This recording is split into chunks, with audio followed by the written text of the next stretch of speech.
Hello my dear students, welcome back to my channel. मेरा नाम है निशु सहगल और बच्चे आज की क्लास में ना हम कंटिन्यू करने वाले हैं the most anticipated chapter that is animal kingdom. Animal kingdom का first part that is basis of classification हम लास्ट क्लास में ऑलरेडी कवर कर चुके हैं और मैंने आपको बताया था कि इस टॉपिक बेसिस ऑफ क्लासिफिकेशन से एक सवाल आपके नीट एग्जाम में पक्का है। आज की क्लास में बेटा हम 4 नंबर और साथ में लेके जाने वाले हैं। आज की क्लास में हम कवर करने वाले हैं वो जितने भी फाइलम जिनके पास नोटोकॉर्ड नहीं है, मतलब नॉन कॉर्डेट्स। और नॉन कॉर्डेट्स वाले टॉपिक से बेटा एक सवाल आपके नीट में हर साल आता है और इस साल आने के भी 100% एक्सपेक्टेशंस हैं। ठीक है, आज की वीडियो में हम बात करने वाले हैं फाइलम पॉरीफेरा के बारे में, सीलेंटरेटा। ये जो ऑर्डर है बेटा, ये सीरीज आपको जरूर से याद हो जानी चाहिए। इसी सीरीज में हम आगे बढ़ेंगे। Phylum Porifera, Coelenterata, Ctenophora, Platyhelminthes, Aschelminthes, Annelida, Arthropoda, Mollusca, Echinodermata and Hemichordata. तो ये सारे फाइलम जो 10 के 10 फाइलम है एक्सेप्ट कॉर्डेटा, कॉर्डेटा हम नेक्स्ट क्लास में करेंगे। ये जो 10 फाइलम है ये हम आज की क्लास में कवर करने वाले हैं। So let's start with the first, the simplest phylum जिसकी बॉडी में छेद ही छेद है, बिल्कुल छेदी टाइप का ये फाइलम है, फाइलम पॉरीफेरा। ठीक है बेटा, पॉरीफेरा, पॉरीफेरा के नाम में ही आ रहा है पोर। इस फाइलम के जो ऑर्गेनिजम्स हैं उनकी बॉडी में बहुत सारे पोर होते हैं, बहुत सारे छेद होते हैं, इसीलिए हम इनको स्पॉन्जेस भी बोलते हैं। ठीक है, वैसे तो ये मरीन वाटर ऑर्गेनिजम्स हैं, mostly they are found in marine water, लेकिन एक ऐसा ऑर्गेनिज्म है इस फाइलम का जो फ्रेश वाटर में पाया जाता है, दैट इज स्पॉन्जिला। मतलब mostly they are marine water organisms except Spongilla which is found in fresh water. ठीक है, they are primitive multi cellular, मतलब है तो ये मल्टी सेल्यूलर लेकिन बेटा इतने पिछड़े हुए हैं, इतने प्रिमिटिव हैं कि इनके कुछ कैरेक्टर्स यूनिसेल्युलर ऑर्गेनिज्म से भी मिलते हैं, इसलिए हम इनको प्रिमिटिव मल्टी सेल्युलर ऑर्गेनिजम्स बोलते हैं। ठीक है, सेल्यूलर लेवल ऑफ ऑर्गेनाइजेशन है, इनकी पूरी बॉडी में सिर्फ और सिर्फ सेल का गुच्छा है, कोई टिश्यू नहीं है। मैंने आपको ऑलरेडी बताया था कि एक ही ऐसा फाइलम है जिसकी बॉडी में सेल्स के गुच्छे हैं, दैट इज फाइलम पॉरीफेरा। बेटा एसिमेट्रिकल है, इनकी बॉडी को किसी भी तरह से तुम काट पीट लो, इक्वल हाफ्स में डिवाइड नहीं कर सकते हो। और अगर सेल का गुच्छा है तो बॉडी प्लान कैसा हुआ, सेल एग्रीगेट बॉडी प्लान। ठीक है, ये तो बात हो गई कुछ बेसिक बातें इस फाइलम के बारे में। अब हम देखते हैं कि इस फाइलम के बारे में खास बातें क्या है। बेटा ये जो फाइलम के ऑर्गेनिजम्स है ना, ये बहुत ही क्लमजी हैं, बहुत ही आलसी हैं, खुद से नहीं चल सकते हैं, इसीलिए एक सबस्ट्रैटम से अटैच रहते हैं। फॉर एग्जाम्पल ये आपका सबस्ट्रैटम है, इस सबस्ट्रैटम के साथ ही जो स्पॉन्जेस हैं वो अटैच रहते हैं। फाइलम पॉरीफेरा के जितने भी ऑर्गेनिजम्स हैं उनकी बॉडी में बच्चे 2 लेयर्स होती हैं, एक अंदर की लेयर और एक बाहर की लेयर। और इस लेयर के बीच में ना बहुत सारे पोर होते हैं, बहुत सारे छेद होते हैं, और इन्हीं पोर्स के थ्रू जो पानी है वो अंदर बाहर आता है और जो पॉरीफेरा है वो अपने लाइफ प्रोसेसेस को कंप्लीट करते हैं। ये जो आपको पोर्स दिखाई दे रहे हैं ना, इन पोर्स को हम बोलते हैं ऑस्टिया। इसी ऑस्टिया के थ्रू जिस पानी में स्पॉन्जेस रहते हैं वो पानी अंदर आता है, मतलब कि एक तरह से इनहेल करता है इस पोर को, ये पोर पानी को, इसलिए ऑस्टिया को हम इनहेलेंट पोर भी बोलते हैं। ठीक है, अब पानी अंदर आएगा, लाइफ प्रोसेसेस करेगा, पर पानी बाहर भी तो जाना चाहिए, तभी तो लाइफ प्रोसेसेस कंप्लीट होंगे। तो ये पानी बाहर कैसे जाता है, ये जो स्पॉन्जेस हैं इनकी जो ऊपर की तरफ की जो बॉडी है ना बच्चे वो खाली है, वो एक वहां पर एक कैविटी प्रेजेंट है जिसको हम बोलते हैं स्पॉन्जोसील। और इस स्पॉन्जोसील के अंदर एक और छेद, एक और पोर प्रेजेंट है जिसको हम बोलते हैं ऑस्टियम।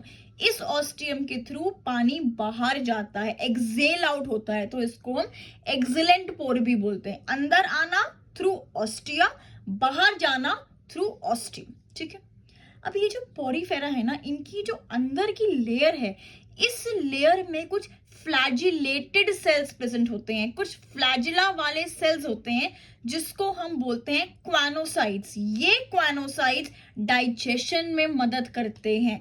इस लेयर में, अंदर वाली लेयर में क्वानोसाइट होते हैं, इसलिए हम इस लेयर को क्वानोडर्म भी बोलते हैं। और ये जो बाहर वाली लेयर है इसमें पेनाकोसाइट्स होते हैं, इसीलिए हम इसको पेनाकोडर्म भी बोलते हैं। तो ये एक सिंप्लीफाइड येट डिटेल्ड डायग्राम है ऑफ योर पोरिफेरा। ठीक है बेटा, ये जो दो लेयर्स है ना, इन लेयर्स के बीच में कुछ टोटीपोटेंट सेल्स भी प्रेजेंट होते हैं। टोटीपोटेंट सेल्स क्या होते हैं, मैंने आपको बताया था, जिन सेल्स से बाकी सारे बॉडी के सेल्स बनते हैं उसको हम बोलते हैं टोटीपोटेंट सेल्स। तो पोरिफेरा के केस में जो टोटीपोटेंट सेल्स है उसको हम बोलते हैं आर्कियोसाइट्स। क्या बोलते हैं? Archaeocytes.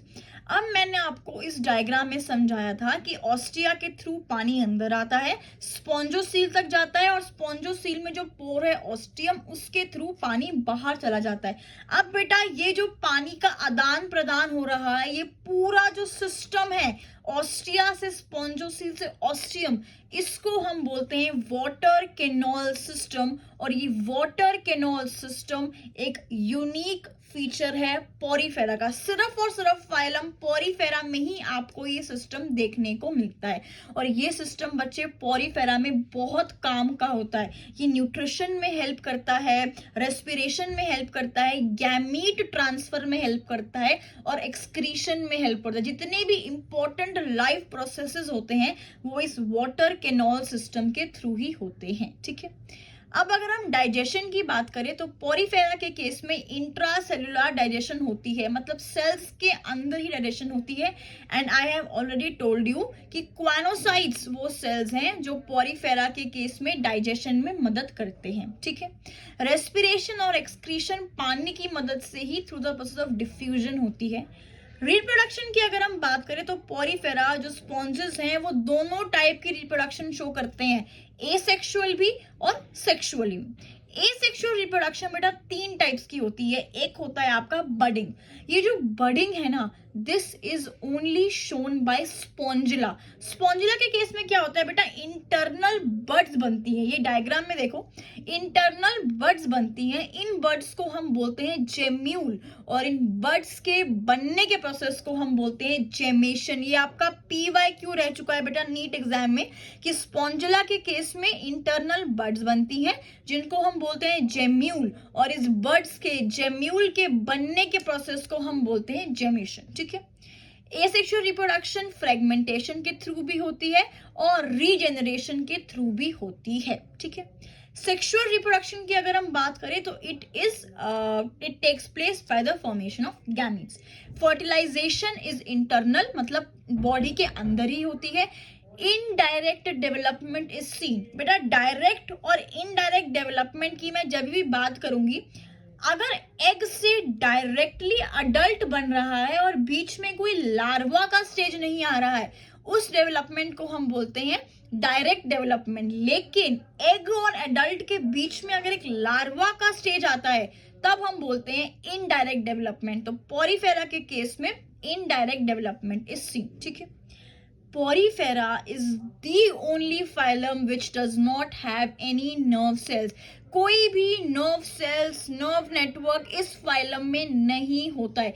Very important, very very important PYQ है ये कि पोरिफेरा के केस में कोई भी नर्व सेल्स प्रेजेंट नहीं होते हैं।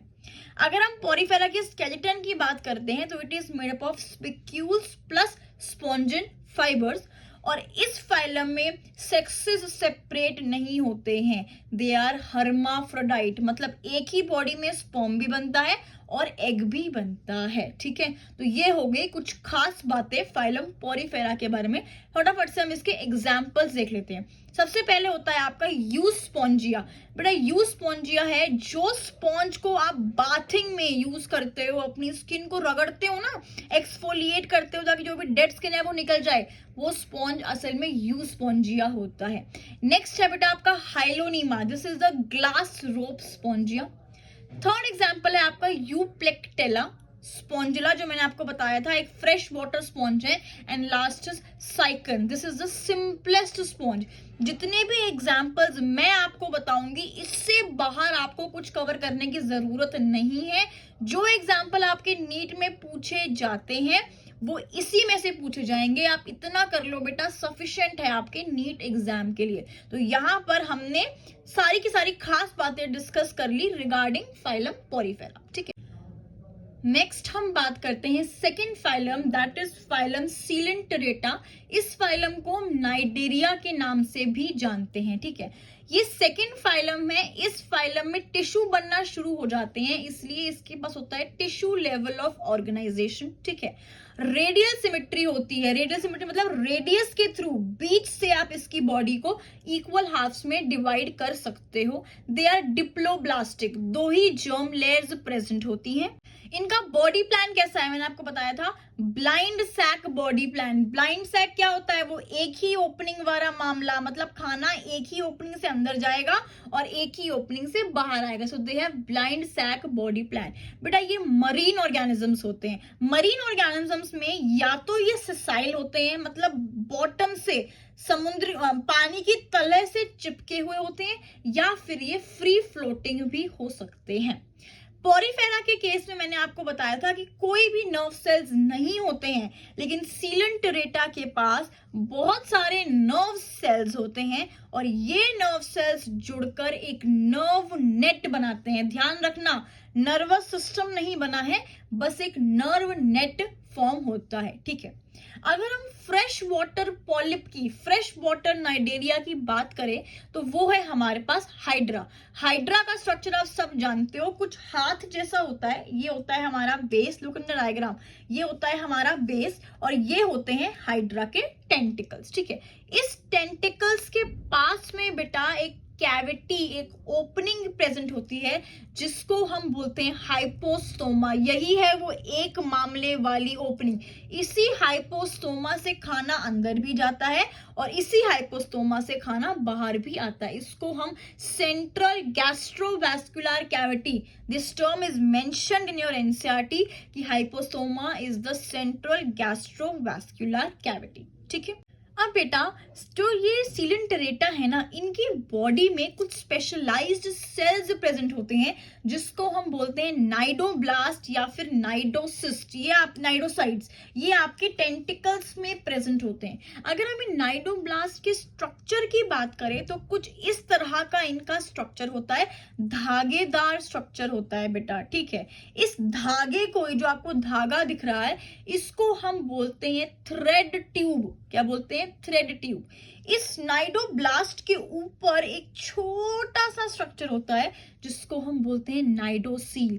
ये बहुत ही ज्यादा इंपॉर्टेंट स्ट्रक्चर है। अगर सीलेंटरेटा के पास कोई भी खतरा होता है तो ये नाइडोसील उस खतरे को डिटेक्ट कर लेता है। एक तरह से आप ये कह सकते हो कि डेंजर डिटेक्टर है ये हमारे नाइडेरियंस का, ठीक है। ये जो थ्रेड ट्यूब है ना, ये बहुत ही काम की होती है। इस थ्रेड ट्यूब के बीच के हिस्से में कैप्सूल होती है जिसको हम बोलते हैं निमैटोसिस्ट। ये सारा का सारा बेटा मैं आपको सिंप्लीफाइड फॉर्म में बता रही हूँ। ये सारे के सारे आपके PYQ क्वेश्चंस हैं, ध्यान से समझना, मेरे साथ नोट्स बनाना। एक भी डाउट आपको क्लास के बाद नहीं रहने वाला है, ये मेरी गारंटी है। शर्त ये है कि आपको नोट्स मेरे साथ साथ बनाने पड़ेंगे, ठीक है। ये जो निमैटोसिस्ट है ये एक स्टिंजिंग कैप्सूल है। इसके 3 काम होते हैं। एक होता है एंकरेज, मतलब चिपकने में मदद करता है। दूसरा ये डिफेंस में मदद करता है। और तीसरा जब ये शिकार को, प्रे को देख लेता है तो उसको कैप्चर में मदद करता है। इस थ्रेड ट्यूब की एक खास बात होती है, एक बार ये थ्रेड ट्यूब बाहर निकल गई फिर पूरी जिंदगी के लिए ये अंदर नहीं आ सकती है। ये बहुत खास बात होती है इस थ्रेड ट्यूब की। अगर हम नाइडेरियंस में डाइजेशन की बात करें तो इंट्रासेलुलर भी होती है और एक्स्ट्रा सेलुलर डाइजेशन भी होती है। बेटा ये जो सीलेंटरेटा है ना, ये एक बहुत ही खास तरह का alteration of generation phenomenon show करता है। मतलब इसकी जो पूरी लाइफ स्पैन है ना, उसमें बेटा ये 2 टाइप की ऑल्टरेशन, 2 टाइप के फॉर्म्स ये शो करता है। इस प्रोसेस को हम बोलते हैं मेटाजेनेसिस। बहुत बहुत बहुत इंपॉर्टेंट क्वेश्चन है और इसको ध्यान से समझना कि ये ऑल्ट्रेशन ऑफ जनरेशन कैसे शो करता है। ठीक है, एक फॉर्म जो सीलेंट्रेटा शो करता है वो होता है हमारा पॉलिप, की पूरी जिंदगी सिर्फ और सिर्फ ये पॉलिप बन के ही रहेगा। पॉलिप मैंने आपको ऑलरेडी बताया है, हाइड्रा, ये बेस और ये इसके टेंटिकल्स, और ये सेसाइल होता है। जो पॉलिप फॉर्म है वो सेसाइल होता है, मतलब कि बॉटम से चिपका हुआ होता है। इसके एग्जाम्पल होते हैं हाइड्रा और ऑरेलिया। ऑरेलिया होता है आपका सी एनिमो। ठीक है, दूसरा फॉर्म जो ये शो करता है वो होता है मेड्यूसा, मतलब पूरी जिंदगी सिर्फ और सिर्फ ये ओनली मेड्यूसा वाला फॉर्म शो करता है। इसमें क्या होता है बेटा, उल्टा हाथ का स्ट्रक्चर होता है। पॉलिप में क्या था, सीधे हाथ का स्ट्रक्चर। मेड्यूसा में structure is something like this. This is your base. जो टेंटिकल्स होते हैं ना बच्चे, वो नीचे की तरफ होते हैं, कुछ अम्ब्रेला शेप का ये स्ट्रक्चर बनता है। This is free floating. जो पॉलिप है वो ससाइल है, चिपका हुआ है। जो मेड्यूसा है वो फ्रीली फ्लोटिंग। और इसका जो एग्जाम्पल है that is Aurelia, your jellyfish. एक तीसरा फॉर्म, तीसरी जनरेशन भी कुछ सीलेंटरेटा फॉर्म करते हैं, मतलब कि लाइफ के कुछ टाइम तक तो ये पॉलिप रहते हैं, उसके बाद ये मेड्यूसा बन जाते हैं, फिर पॉलिप, फिर मेड्यूसा, फिर पॉलिप, फिर मेड्यूसा। इस प्रोसेस को हम बोलते हैं मेटाजेनेसिस। क्या बोलते हैं, मेटाजेनेसिस। इसके एग्जांपल हैं आपके जो एनसीईआरटी मेंशन करती है, that is Physalia, that's the Portuguese man of war, and Obelia. ठीक है, एक बहुत इंपॉर्टेंट रीजन असर्शनिंग क्वेश्चन जो इस टॉपिक से बहुत बार आता है, जो पॉलिप है वो मेड्यूसा एसेक्सुअल रिप्रोडक्शन से बनाती है, लेकिन जो मेड्यूसा है वो पॉलिप सेक्सुअल रिप्रोडक्शन से बनाता है। मतलब जो पॉलिप है वो एसेक्सुअली मेड्यूसा बनाती है, जो मेड्यूसा है वो सेक्सुअली पॉलिप बनाता है। ये ऑल्ट्रेशन ऑफ जनरेशन वाला जो टॉपिक है, हाईलाइट करके इसको पढ़ना, एक क्वेश्चन आने के चांसेस हर साल रहते हैं इस टॉपिक से। ठीक है, कुछ नाइडेरियंस, एग्जाम्पल जो कॉरल्स होते हैं बेटा, उनका जो स्केलेटन होता है ना वो कैल्शियम कार्बोनेट से बनता है। किससे बनता है, कैल्शियम कार्बोनेट से। अगर हम नाइडेरिया के एग्जाम्पल्स की बात करें तो है आपका पेनेटुला, सी पेन। ठीक है, देन है आपका Meandrina, that's your brain coral. उसके बाद है आपका Gorgonia, that's your sea fan. और ऊपर मैंने जितने भी एग्जांपल्स आपको बताए हैं, Hydra, Adamsia, Aurelia, Physalia and Obelia, ये सारे एग्जांपल्स आपके सीलेंटरेटा के हैं। तो अब हमने जितनी भी खास बातें सीलेंटरेटा के बारे में है वो डिस्कस कर ली हैं।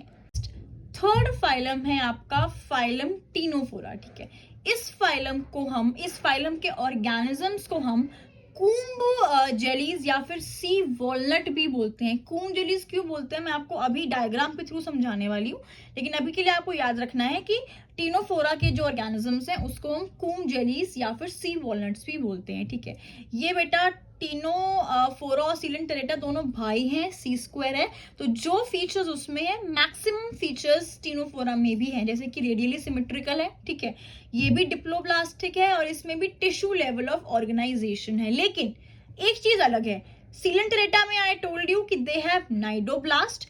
टीनोफोरा में बेटा आपके पास नाइडोब्लास्ट एब्सेंट होते हैं, नो नाइडोब्लास्ट इज प्रेजेंट।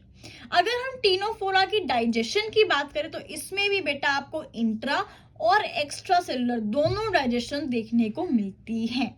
सिर्फ और सिर्फ सेक्सुअल रिप्रोडक्शन दिखती है, एसेक्सुअल रिप्रोडक्शन बच्चे टीनोफोरा के केस में एब्सेंट होती है। टीनोफोरा में भी जो सेक्सेस हैं वो सेपरेट नहीं होते हैं, मतलब दे आर ऑल्सो हर्माफ्रोडाइट। ठीक है, एक्सक्लूसिवली मरीन, बेटा सिर्फ और सिर्फ मरीन वाटर में मिलते हैं। टीनोफोरा का ऐसा कोई भी ऑर्गेनिज्म नहीं है जो आपको फ्रेश वाटर में मिलेगा, दे आर एक्सक्लूसिवली मरीन।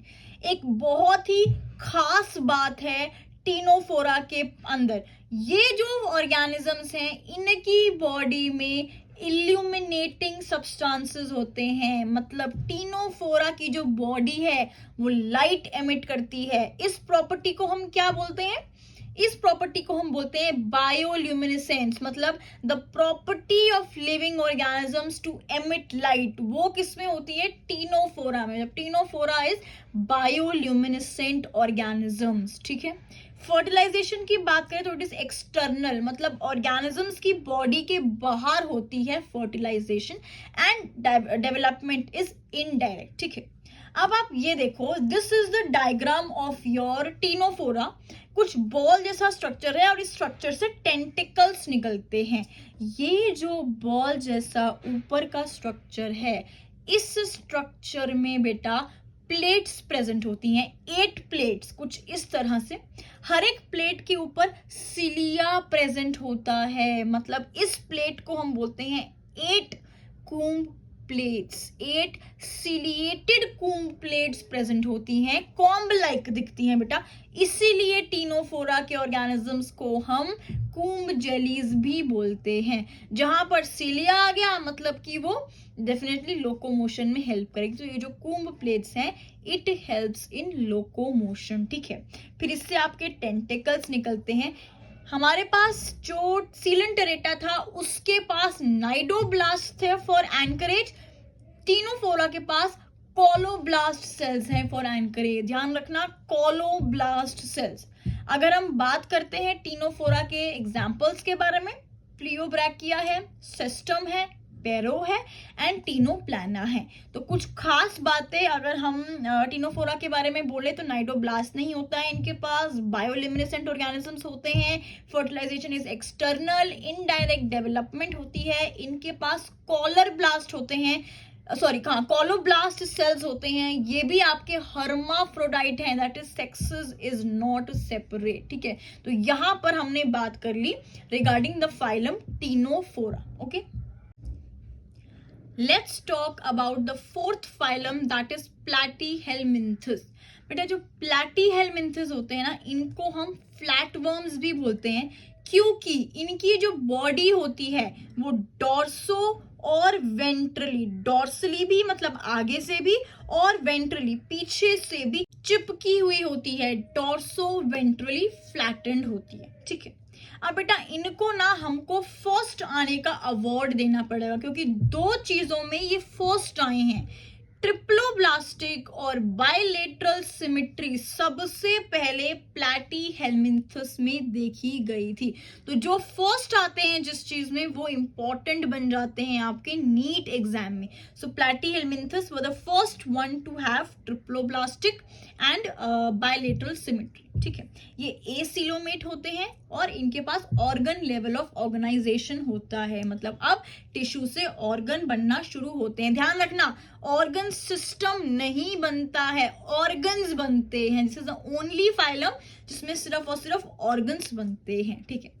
अगर हम एक्सक्रीशन की बात करें तो एक्सक्रीशन बेटा यहाँ पर स्पेशलाइज्ड सेल्स के थ्रू होता है, जिसको हम बोलते हैं फ्लेम सेल्स या फिर सोलेनोसाइट्स, और यही सोलेनोसाइट्स आपका ऑस्मो रेगुलेशन में भी हेल्प करते हैं, ठीक है।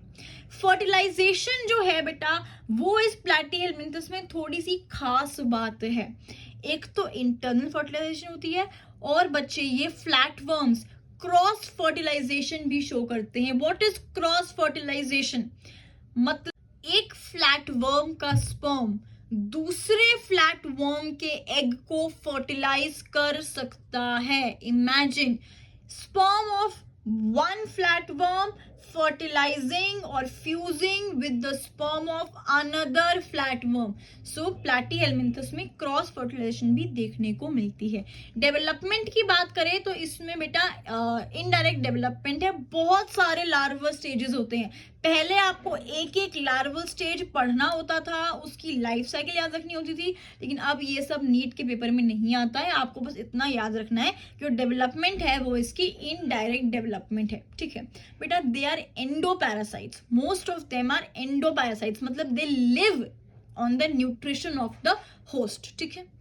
ये सब लेकिन बेटा अगर सारे एंडोपैरासाइट्स नहीं होते हैं, I told you mostly are endoparasites, ठीक है, तो बच्चे एंडोपैरासाइट्स बनने के लिए ना इनकी बॉडी में कुछ मॉडिफिकेशंस होती हैं in the form of hooks and suckers. जो हुक्स होते हैं वो होस्ट की बॉडी से चिपकाते हैं, और जो सकर्स होते हैं बच्चे वो होस्ट का न्यूट्रिशन खाते हैं। लेकिन ये जो मॉडिफिकेशन है हुक्स और सकर्स की, ये सिर्फ और सिर्फ एंडोपैरासिटिक फॉर्म, जो पैरासिटिक फॉर्म होते हैं प्लैटीहेलमिंथस के, उन्हीं में देखने को मिलती है। ठीक है, ये डायग्राम देखो बच्चे, ये डायग्राम है आपका प्लैनेरिया का। ठीक है, Planaria is a type of Platyhelminthes. इसमें क्या होता है, प्लैटीहेलमिंथस में जो नर्वस सिस्टम है ना वो एक लैडर लाइक होता है। ठीक है, ladder like nervous system, like I have shown you in the diagram. ठीक है, this planaria has the property of regeneration, मतलब तुम इसको एक पार्ट से काट दोगे ये फिर से ग्रो कर जाएगा, फिर से रीजेनरेट कर जाएगा। तो अगर हम प्लैटीहेलमिंथस के एग्जांपल्स की बात करें तो you have Planaria, Taenia solium, Taenia saginata, Schistosoma and Fasciola, that's your liver fluke. तो प्लैटीहेलमिंथस के बारे में जो खास बात है वो ये है कि सबसे पहले ट्रिप्लोब्लास्टिक थे, सबसे पहले बायलेटरल सिमेट्री इन्हीं में देखने को मिली थी। इनके पास एक्सक्रीशन के लिए स्पेशलाइज्ड सेल्स होते हैं जिसको हम बोलते हैं फ्लेम सेल्स या फिर सोलेनोसाइट्स। इनकी जो फर्टिलाइजेशन है वो इंटरनल भी है as well as cross fertilization भी शो करते हैं। कुछ प्लैटीहेलमिंथस एंडोपैरासाइट्स होते हैं for which they have hooks and suckers. तो यहाँ पर हमने बहुत सारी खास बातें डिस्कस करी regarding phylum Platyhelminthes. Okay, now moving on to the fifth phylum, that is phylum Aschelminthes, या फिर आप इसको एस्कीहेलमिंथीज भी बोल सकते हो। इस फाइलम का दूसरा नाम है निमैटहेलमिंथीज। ठीक है, निमैटहेलमिंथीज। सबसे पहले तो दे आर सूडोसिलोमेट, मतलब इनके पास सच्चा सिलोम नहीं होता है। इन ऑर्गेनिजम्स को हम राउंड वर्म भी बोलते हैं क्योंकि अगर हम इनका क्रॉस सेक्शन करते हैं तो they are circular in cross section. ठीक है, अब इनको भी हमें एक अवार्ड देना है फर्स्ट आने का। एस्कीहेलमिंथस फर्स्ट किस में आए थे बेटा, ट्यूब विद इन ट्यूब, मतलब इनके पास दो ट्यूब है, एक बाहर की एक अंदर की। ट्यूब विद इन ट्यूब का जो बॉडी प्लान है वो सबसे पहले एस्कीहेलमिंथस में देखा गया था। ठीक है, दे आर प्रोटोस्टोमस, प्रोटोस्टोमस मतलब सबसे पहले माउथ बना उसके पास एनस बनी। ठीक है, तो दे आर प्रोटोस्टोमस। इनके पास जो है वो organ system level of organisation है and they are bilaterally symmetrical. ये हो गई कुछ कॉमन बातें हमारी एस्कीहेलमिंथस के बारे में। अब देखते हैं कि इनमें खास बात क्या है। बेटा जो एक्सक्रीशन होती है ना एस्कीहेलमिंथस में, it takes place through specialised cells. Platyhelminthes में एक्सक्रीशन होती थी फ्लेम सेल्स के थ्रू। एस्कीहेलमिंथस में जो एक्सक्रीशन होती है that takes place through renette cells. कौन से सेल्स होते हैं, रेनेट सेल्स। ये स्पेशलाइज्ड बेटा एच शेप्ड सेल्स होते हैं, रेनेट सेल्स। ठीक है, इंटरनल इनके पास फर्टिलाइजेशन है और जो डेवलपमेंट है बच्चे वो डायरेक्ट भी हो सकती है और इनडायरेक्ट भी हो सकती है। एक खास बात है एस्कीहेलमिंथस की, that is they are dioecious, मतलब मेल और फीमेल आर सेपरेट, जो सेक्सेस है बेटा वो सेपरेट है। ठीक है, now they have a well developed complete alimentary canal with a well developed muscular pharynx। जो elementary canal है, जो digestive system है, that is complete in the case of एस्कीहेलमिंथस। excretory pore excretes the या फिर take out the waste from the excretory pore। इनकी बॉडी में एक excretory ट्यूब होती है जो वेस्ट को excretory pore के थ्रू बाहर निकालती है। 3 एग्जाम्पल्स हैं एस्कीहेलमिंथस के, तीनों ही बच्चे बहुत इंपॉर्टेंट है। एक है आपका एस्कैरिस। ठीक है, एस्कैरिस में क्या होता है, इसकी एक खास बात है, एस्कैरिस शोज सेक्सुअल डाइमॉर्फिज्म, मतलब आप देख के बता दोगे कि ये फीमेल एस्कैरिस है और ये मेल एस्कैरिस है। जो मेल एस्कैरिस होता है ना बेटा वो शॉर्ट होता है और कर्व्ड होता है, मतलब छोटा होता है लेंथ में और मुड़ा हुआ होता है। लेकिन जो फीमेल एस्कैरिस है that is long and straight, लंबी होती है एंड स्ट्रेट होती है, ठीक है। सेकेंड एग्जाम्पल है इसका वुचरेरिया। वुचरेरिया बेटा आपका फिलेरियल वर्म है एंड इट कॉजेज एलिफेंटियासिस फिलेरियोसिस। और थर्ड एग्जाम्पल है एनकाइलोस्टोमा, इसको हम हुक वर्म भी बोलते हैं बेटा। ये एक पैरासाइट है आपका, मोस्टली ह्यूमंस की इंटेस्टाइन में प्रेजेंट होता है, इसको हुक वर्म भी बोलते हैं, ठीक है। तो यहाँ पर हमने कुछ खास बातें डिस्कस करी regarding phylum Aschelminthes. Moving on to the sixth phylum, that is phylum Annelida. Annelida में बेटा मोस्टली हम अर्थवर्म को कवर करते हैं, ठीक है। अर्थवर्म की आपने बॉडी देखी है, कुछ इस तरह की होती है। इनकी बॉडी बेटा सेगमेंटेड होती है, छोटी छोटी रिंग्स प्रेजेंट होती है इनकी बॉडी में, है ना। जो एनालिडा जो वर्ड है it came from the word annulus. Annulus का मतलब होता है लिटिल रिंग्स, जैसे कि you can see the body of the earthworm, छोटी छोटी लिटिल रिंग्स प्रेजेंट होती है इनकी बॉडी में, ठीक है। अब या तो ये एक्वाटिक होते हैं, मरीन या फ्रेश वाटर, या फिर ये टेरेस्ट्रियल भी हो सकते हैं, ठीक है। They have organ system level of organization. Their body shows metameric segmentation. छोटी छोटी रिंग्स होती हैं जिसको हम बोलते हैं मेटामेरिक सेगमेंटेशन, ठीक है। They are bilaterally symmetrical triploblastic. इनको भी हमें एक अवार्ड देना है, फर्स्ट आने का अवार्ड। ऐसी क्या क्या चीजें हैं बच्चे जो एनालिडा में फर्स्ट देखी गई थी? They were the first one to show a true coelom and a complete circulatory system. सबसे पहले अगर complete circulatory system किसी में देखा गया था तो they were Annelida, ठीक है। Blood has haemoglobin in plasma. इनके ब्लड में बच्चे हीमोग्लोबिन प्रेजेंट होता है, मतलब कि ये जो कैरेक्टर है it is somewhere similar to humans, ठीक है। So their blood has haemoglobin in plasma. इनका जो न्यूरल सिस्टम, जो नर्वस सिस्टम है बेटा, it has paired ganglia. Very very important, very very important PYQ है। इनके नर्वस सिस्टम में पेयर्ड गैंग्लिया प्रेजेंट होते हैं जो कि कनेक्टेड होते हैं to a double ventral nerve cord. ये आपकी NCERT की स्टेटमेंट है, ठीक है। They have a paired ganglia which are connected bilateral nerves to the double ventral nerve cord, ठीक है।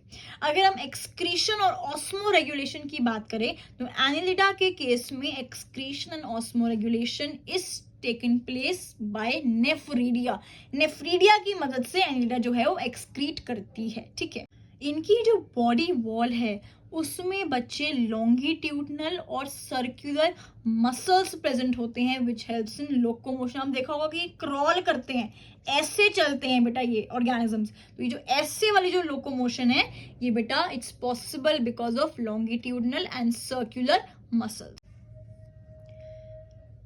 अब अगर हम एनालिडा की लोकोमोशन की बात करें तो इनके पास लोकोमोशन के लिए दो स्पेशलाइज्ड स्ट्रक्चर्स प्रेजेंट होते हैं, ठीक है। जो नॉन एक्वाटिक एनालिड हैं बच्चे, जैसे कि आपका अर्थवर्म, उनके पास प्रेजेंट होते हैं सीटे। सीटे छोटे छोटे बाल होते हैं अर्थवर्म की बॉडी में। लेकिन जो एक्वाटिक एनालिड है that is Nereis, Nereis is an aquatic annelid, इसके पास बच्चे पैरापोडिया प्रेजेंट होता है।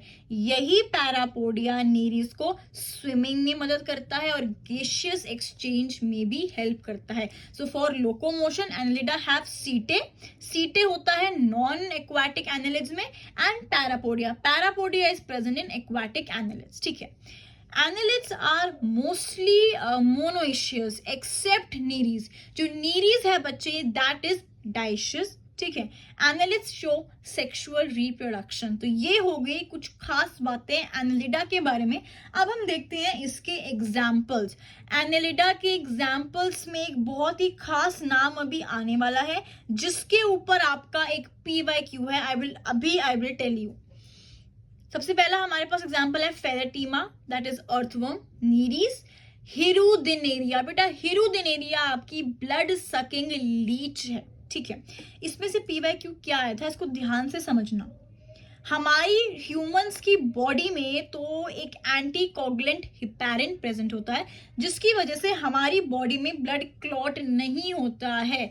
लेकिन जब ये हिरुदिनेरिया हमारी बॉडी से ब्लड को सक कर लेती है, तो हिरुदिनेरिया की बॉडी में तो हिपैरिन नहीं होता, then why does blood not clot in the body of hirudineria? This is a very important question. ये PYQ भी रह चुका है आपके नीट एग्जाम में बच्चे। देखो, ह्यूमंस की बॉडी में हिपैरिन होता है, लेकिन हिरुदिनेरिया के सलाइवा में एक एंटी कोगुलेंट प्रेजेंट होता है, दैट इज हिरुदिन, और यही हिरुदिन प्रिवेंट करता है from the blood to clot. ठीक है, सो एग्जांपल्स क्या होते हैं आपके एनिलिडा के? Pheretima, Nereis and Hirudinaria. Okay, so here we come to the end of phylum Annelida. Moving on to the seventh and the most important phylum, that is Arthropoda. Arthropoda में सबसे ज्यादा questions बच्चे आपके NEET exam में पूछे जाते हैं।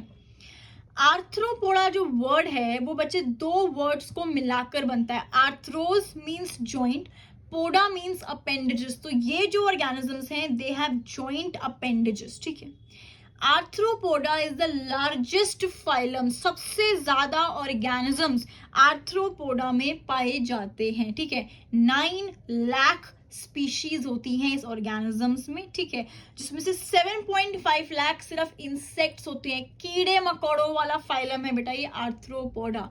आपकी एनसीईआरटी एक लाइन मेंशन करती है, over 2/3 of the named species on earth are Arthropoda. मतलब 2/3 से भी ज्यादा ऑर्गेनिजम्स जो आइडेंटिफाइड हैं अर्थ पे, दे आर आर्थ्रोपोडा। ठीक है, इनका जो स्केलेटन है बच्चे, that is made of chitin. They have a chitinous skeleton, बहुत ही हार्ड स्केलेटन होता है इनका, जिसकी वजह से ये हर टेम्परेचर, हर क्लाइमेट को सरवाइव कर लेते हैं, अडेप्ट कर लेते हैं। They are found everywhere, almost everywhere. देखा होगा बच्चे आपने, कीड़े मकोड़े किसी ना किसी टाइप के आपको हर एनवायरमेंट में मिल जाएंगे। क्यों? That is because of this chitinous skeleton, endoskeleton. इनके पास बेटा सीलोम होता है, सेगमेंटेड इनकी बॉडी होती है, organ system level of organization and triploblastic है। ये कुछ इनके बारे में कॉमन बातें हैं। अगर हम आर्थ्रोपोडा की बॉडी की बात करें तो इनकी बॉडी में 3 पार्ट्स होते हैं, head, thorax and the abdomen. ठीक है, जो एक्सक्रीशन होती है that is through Malpighian tubes.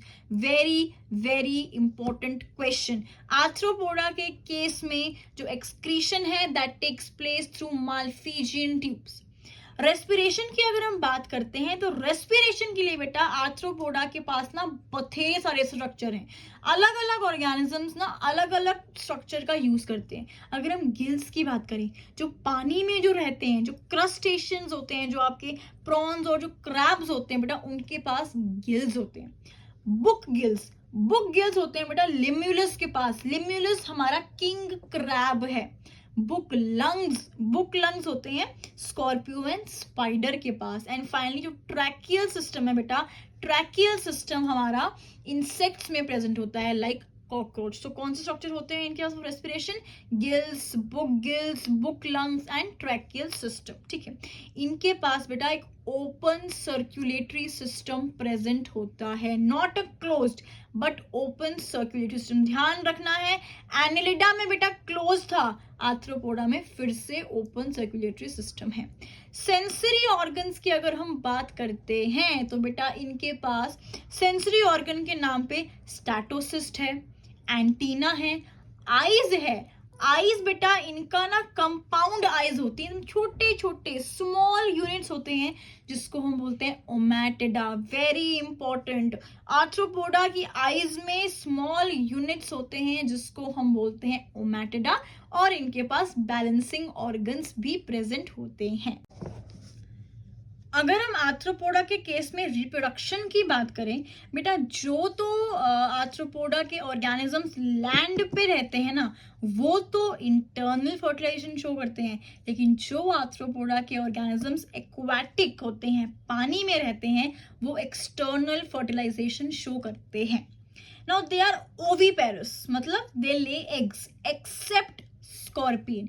जो स्कॉर्पियन एक ऐसा लौता आर्थ्रोपोडा है बेटा दैट इज ओविवाइविपेरस। अब इसका क्या मतलब है बेटा, ओविवाइविपेरस जो एग है उसकी हैचिंग फीमेल बॉडी के अंदर ही हो जाती है, और जो जन्म होता है, जो बर्थ होता है, वो एक यंग वन का होता है, इसलिए हम इसको बोलते, मतलब ओवी मतलब बनते तो एग्स ही हैं, लेकिन जो एग की जो हैचिंग है वो फीमेल बॉडी के अंदर ही हो जाती है, इसलिए हम इसको बोलते हैं ओवी वाइविपेरस।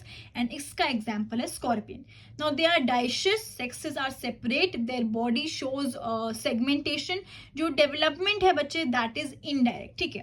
अब एक खास बात है आर्थ्रोपोडा के बारे में, मैंने आपको बताया था कि इनकी इनडायरेक्ट डेवलपमेंट है, मतलब कि इनके भी बहुत सारे लार्वल स्टेजेस होते हैं बेटा। एक लार्वल स्टेज से दूसरे लार्वल स्टेज में जाने के लिए इनका जो काइटिनस एंडोस्केलेटन है वो झड़ता है फिर बनता है, झड़ता है फिर बनता है। तो इस प्रोसेस को, शेडिंग ऑफ एंडोस्केलेटन के प्रोसेस को हम बोलते हैं मोल्टिंग या फिर एक्डाइसिस। क्या बोलते हैं, मोल्टिंग या फिर एक्डाइसिस, ठीक है। ये बेटा ये एक्डाइसिस वाला क्वेश्चन PYQ है, ध्यान रखना। आर्थ्रोपोडा से ये क्वेश्चन कभी कभी पूछा जाता है। अगर हम एग्जाम्पल्स की बात करते हैं तो मैं आपको कैटेगरी वाइज इसके एग्जाम्पल्स बताने वाली हूँ। कुछ आर्थ्रोपोडा बच्चे इकोनॉमिकली इंपॉर्टेंट होते हैं, मतलब हमें इनसे कुछ ना कुछ इकोनॉमिक फायदा होता है। एपीज जिससे आपको हनी मिलती है, ठीक है, शहद मिलता है। बॉम्बिक्स जिससे आपको सिल्क मिलती है, ये सिल्क वर्म होते हैं। लैसिफर ये बेटा लैक इंसेक्ट है, लैक की ना चूड़ियां बनती हैं, तो लैक इंसेक्ट है। नेक्स्ट है आपके पास ग्रिगेरियस आर्थ्रोपोडा। बच्चे वो आर्थ्रोपोडा या वो इंसेक्ट जो झुंड में रहते हैं हमेशा। एग्जाम्पल है इसका लोकस्टम, जो टिड्डी होती है ना, टिड्डी इसको आप हिंदी में बोलते हैं, वो एक ग्रिगेरियस आर्थ्रोपोडा है। नेक्स्ट है हमारे पास वेक्टर, बीमारी फैलाने वाले आर्थ्रोपोडा। फीमेल एनोफिलीज मलेरिया फैलाता है, फीमेल एडीज डेंगू फैलाता है, फीमेल क्यूलेक्स बेटा एलिफेंटियासिस फैलाता है। ध्यान रखना है बेटा, एलिफेंटियासिस का जो पॉजिटिव ऑर्गेनिज्म है ना दैट इज वुचरेरिया, लेकिन इसका जो वेक्टर है, मतलब वुचरेरिया से ह्यूमंस की तक जो इसको इस बीमारी को लेके आता है, जो वेक्टर है दैट इज फीमेल क्यूलेक्स, ठीक है। अब एक लिविंग फॉसिल, इकलौता ऐसा आर्थ्रोपोडा है बच्चे जो एक लिविंग फॉसिल है, that is Limulus king crab. और कुछ आर्थ्रोपोडा विंगलेस इंसेक्ट होते हैं, दैट इज सिल्वर फिश। ये बेटा मछली नहीं है तो ये इंसेक्ट ही, लेकिन इसका नाम है सिल्वर फिश। तो यहां पर हमने एक बहुत ही इंपॉर्टेंट फाइलम खत्म किया है, that is phylum Arthropoda. Moving on to the 8th phylum that is mollusc. Arthropoda जो था बच्चे वो था हमारा लार्जेस्ट फाइलम। मॉलस्क की अगर हम बात करें तो mollusc is the second largest phylum. ये बच्चे बड़े ही ना सॉफ्ट छुई मुई टाइप के ऑर्गेनिजम्स होते हैं, they are soft bodied organisms. इनका मैं आपको एक डायग्राम दिखाती हूँ, ठीक है। ये डायग्राम बेस्ड क्वेश्चंस कभी कभी आपके नीट एग्जाम में आ जाता है। कुछ इस तरह से इनकी बॉडी का स्ट्रक्चर दिखता है। यहाँ पर सबसे आगे ये जो पोर्शन है ये होता है इनका हेड, ठीक है। हेड के ऊपर बच्चा कैमल के पास जैसे एक हम्प होता है, वैसे ही मॉलस्क के पास एक विसरल हम्प प्रेजेंट होता है। हेड के नीचे वाले पोर्शन में इनके पास एक मस्कुलर फुट होता है। इस फुट और इस हम्प के बीच में जो खाली कैविटी है, इस कैविटी को हम बोलते हैं मेंटल कैविटी। क्या बोलते हैं, मेंटल कैविटी। और इसी कैविटी में हमारे पास गिल्स प्रेजेंट होते हैं, ठीक है। अब विसरल हम्प के ऊपर एक मेंटल की सेक्रीशन प्रेजेंट होती है। किसकी सेक्रीशन प्रेजेंट होती है, मेंटल की सेक्रीशन। ये जो मेंटल है बेटा it forms a shell of calcium carbonate. ज्यादातर ये शेल में प्रेजेंट होते हैं। वो शेल किसका होता है, कैल्शियम कार्बोनेट का। Organ system level of organisation है बच्चे, ट्रिप्लोब्लास्टिक होते हैं, सीलोमेट होते हैं, ठीक है बेटा। एक बहुत ही खास बात है मोलस्का के बारे में, इनका जो माउथ है, इनके माउथ के पास, माउथ में एक फाइल लाइक रास्पिंग ऑर्गन होता है जिसको हम बोलते हैं radula, which helps in feeding. मतलब एक उड़ती हुई टंग ये लोग बाहर निकालते हैं टू कैच इट्स प्रे, ठीक है। इनके पास बेटा ओपन सर्कुलेटरी सिस्टम है एक्सेप्ट एक्सेप्ट सिफेलोपॉड मॉलस्क। जो सिफेलोपॉड मॉलस्क है बच्चे, उसके पास क्लोज सर्कुलेटरी सिस्टम है, बाकी सारे मॉलस्क के पास ओपन सर्कुलेटरी सिस्टम है। इनका जो सर है, इनके एंटीरियर हेड रीजन में बच्चे सेंसरी टेंटिकल्स प्रेजेंट होते हैं। क्या प्रेजेंट होते हैं? Sensory tentacles. Respiration can take place through gills या फिर बॉडी सरफेस। बेटा गिल्स से भी ये लोग रेस्पायर करते हैं और बॉडी सरफेस से भी लोग रेस्पिरेट कर सकते हैं।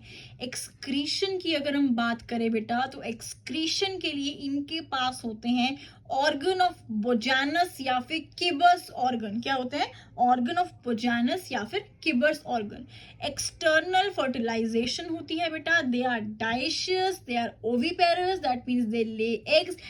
जो डेवलपमेंट है बेटा, that can be direct also और इनडायरेक्ट ऑल्सो। तो मॉलस्क के बारे में याद रखने जैसी जो खास बात है बेटा, एक तो इसका जो विसरल हम्प के ऊपर जो मेंटल सेक्रीशन है, जो कैल्शियम कार्बोनेट का शेल बनाती है। रेड्यूला, जो बेटा इनका फाइल लाइक रास्पिंग ऑर्गन है, वो बहुत खास बात है। और एक्सक्रीशन के लिए बच्चे इनके पास ऑर्गन ऑफ बोजानस या फिर किबर्स ऑर्गन होते हैं।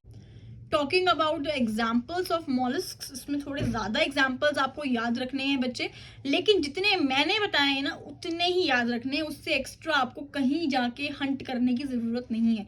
Talking about examples of mollusc, you have Pila, that's your apple snail, then you have your Sepia, that's your cuttlefish, Loligo, squid, devil's fish, octopus, aplysia, that's a sea hare, dentalium, that's a elephant husk shell, Chitopleura, chiton and pink tada, that's your pearl oyster।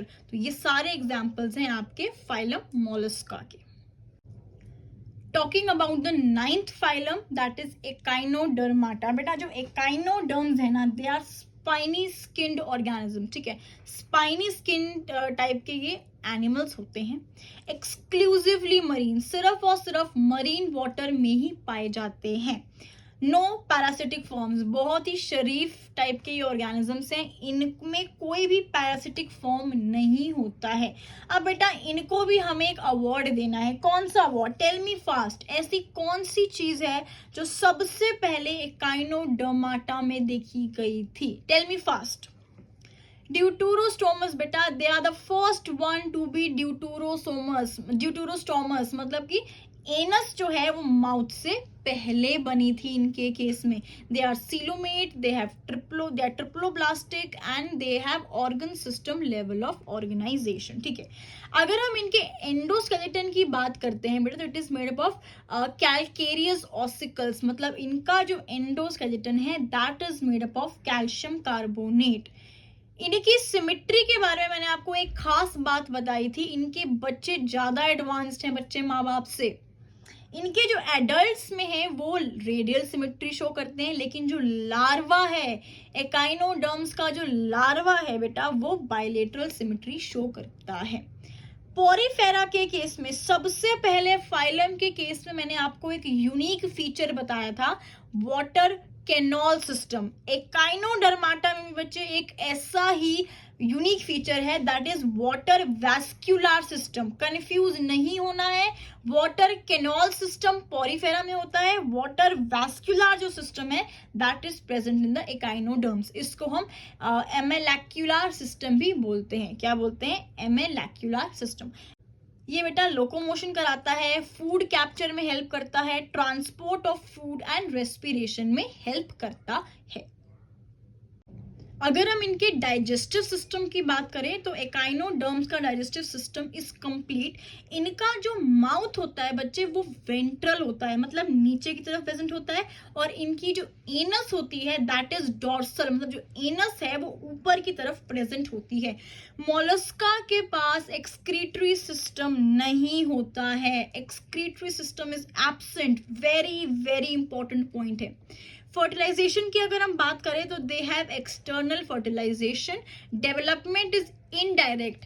Echinoderms का जो larva बनता है बच्चे, that is a free floating larva, freely swimming larva होता है। Dioecious होते हैं, मतलब sexes are separate and they show sexual reproduction.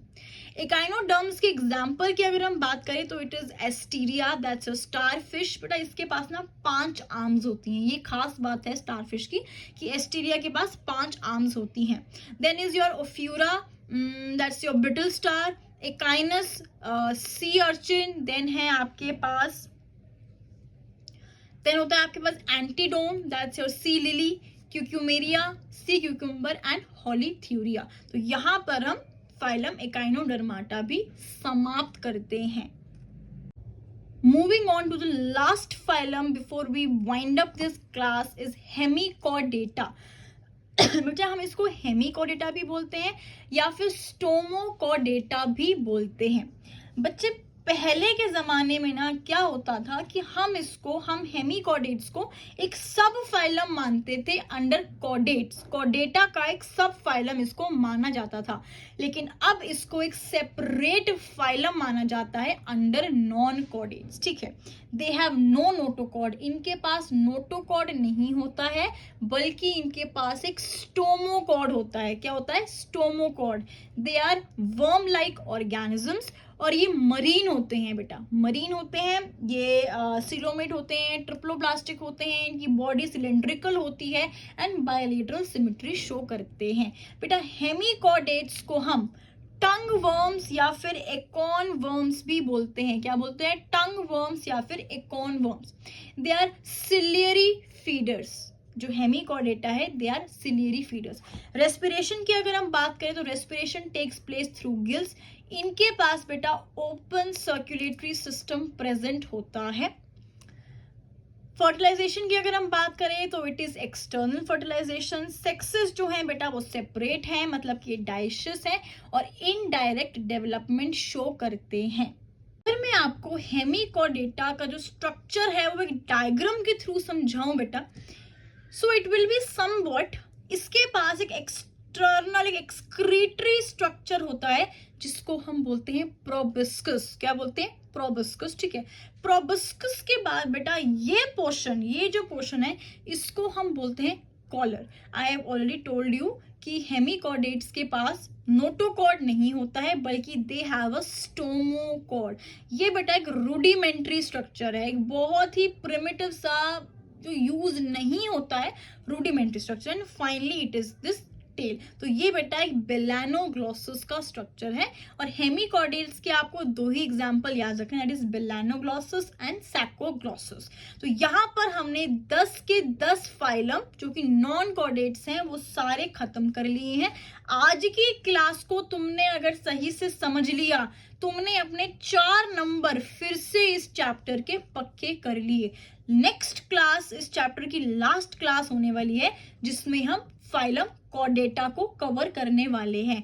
अगर आपको ये वीडियो, मेरे पढ़ाने का तरीका, यू लाइक माय लेक्चर्स बेटा अच्छे लगते हैं, so please do like the video, do subscribe your channel, because I would be more than happy to share my knowledge with you all. अगर मैं थोड़ा सा भी कंट्रीब्यूट कर पाई आपकी इस पूरी नीट की जर्नी में, I will be the happiest. So do not forget to like and subscribe the channel. Also share this video among your friends, ताकि ये चैप्टर है बेटा, जैसे मैं इसको सिंप्लीफाई करके तुम्हें समझा पा रही हूँ, तुम आगे अपने दोस्तों को भी इसको समझा पाओ।